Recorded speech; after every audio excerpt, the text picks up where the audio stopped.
AI just declared war on journalism. Rolling Stone sued Google, Canada replaced 45 journalists with AI, and Russia is using AI to target elections. This is about who controls information. Let's break it down. Rolling Stone's parent company just filed a massive lawsuit against Google, claiming AI overviews are systematically destroying journalism. This isn't just another tech lawsuit, it's about survival. Here's the problem. Google's AI overviews summarize articles so thoroughly that users get the information without clicking through to the original source.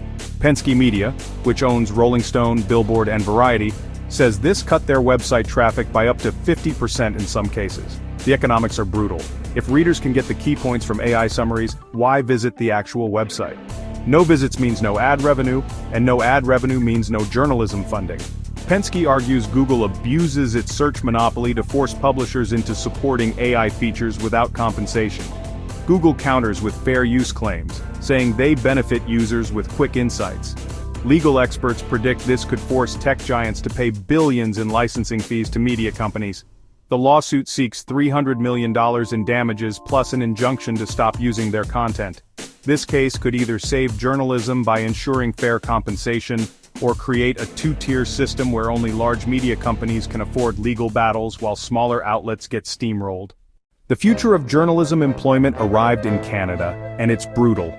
Global News announced layoffs of 45 journalists in British Columbia and Alberta, explicitly stating they're being replaced with AI tools for content generation and automation. This isn't corporate doublespeak, they're directly saying AI will handle routine reporting like summaries, fact checks, and wire story rewrites. CEO Deborah Hope claimed technology enhances, not replaces, human insight, but 45 people just lost their jobs to that same technology. The numbers tell the whole story. 60% of their wire stories are now AI-assisted. Union leaders call this a death knell for local journalism, warning that homogenized AI coverage loses the local knowledge and community connections that human reporters provide. This reflects broader trends across Canadian media, with similar cuts at CBC and other outlets. The implications go beyond employment. We're looking at reduced diversity in voices and the potential erosion of accountability journalism that democracy depends on. A sophisticated Russian disinformation operation is using AI to interfere in Israel's November elections, and it represents a terrifying evolution in election manipulation. First detected in Romania, this campaign has now shifted to Israel with AI-generated fake news sites and deepfake videos. The scale is massive. Accounts gained 50,000 followers by posting inflammatory content on far-right and religious forums, using large language models to create personalized propaganda in Hebrew and Arabic. This isn't random bot activity, it's targeted psychological warfare designed to amplify existing divisions on Gaza and security issues. What makes this particularly dangerous is the quality. AI-generated content achieves 90% visual accuracy, making it nearly impossible for ordinary users to detect fakes. Israeli cybersecurity units have disrupted 200 bots, but experts warn of escalation as the election approaches. The operation is linked to Moscow-based hackers through IP traces, representing what analysts call election interference 2.0, undetectable and viral. We're seeing the same technology that can democratize education being weaponized to undermine democratic processes. Countermeasures include watermarking mandates and AI-powered fact-checking tools, but we're in an arms race where detection technology struggles to keep pace with generation capabilities. Albania made history by appointing an AI system called Dila as its first virtual minister to combat corruption in public contracts. The AI analyzes thousands of bids daily with 99% accuracy, flagging price gouging and conflicts of interest. Results show a 25% drop in disputed tenders, potentially saving millions in government revenue. But accountability questions remain. Who's responsible when AI makes government decisions? Meanwhile, Elon Musk's xAI laid off hundreds of data annotators as they shift to automated processes, cutting costs by 70%.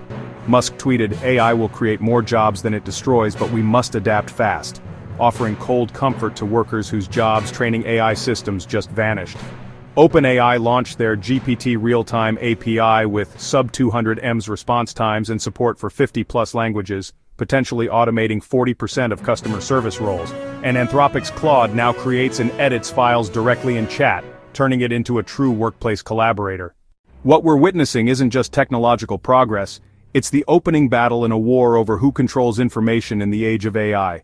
On one side, we have media companies fighting for survival against AI systems that can summarize their work without compensation.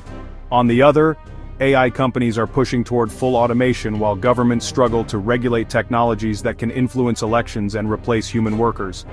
The Penske lawsuit against Google isn't just about copyright law, it's about whether human journalism can economically coexist with AI that provides instant answers to user questions.